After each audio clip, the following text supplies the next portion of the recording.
I shudder to think what would have happened if I'd continued down that course. Our lives would have been very different.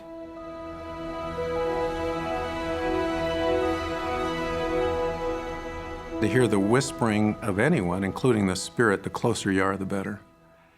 It's easier to hear.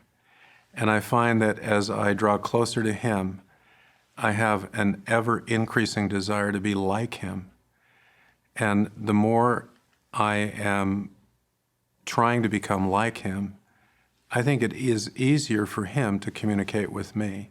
It's those personal, private acts of devotion and a willingness to do the things that the Spirit prompts us to do.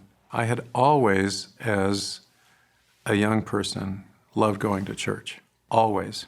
After medical school, and as I began internship, it was very busy.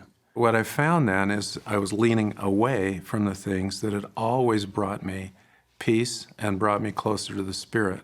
One Sunday, I remember it so well, late in my intern year, I knew that if I hurried on Sunday, I could go with Ruth and Ashley to church. And I decided to stall so that I could have them go, and then I'd just walk home, lay down, and take a nap. And I did that. And when I got home and I laid down, I was so looking forward to a nap. And I couldn't sleep because I realized that the testimony and the zeal that had always been part of me, I'd always loved going to church, it wasn't there anymore. That zeal wasn't there. And I remember getting off the couch and kneeling and pleading for forgiveness and pledging the things that I would do.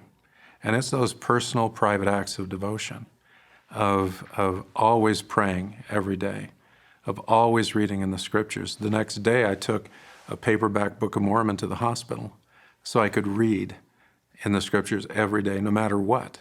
I made a list of to-do things, included praying at least twice a day. And I made sure that I made it to church if I had any chance.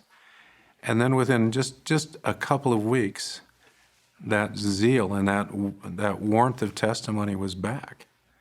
And I shudder to think what would have happened if I'd continued down that course, if I'd fallen asleep and found joy that I'd skipped church. Our lives would have been very different.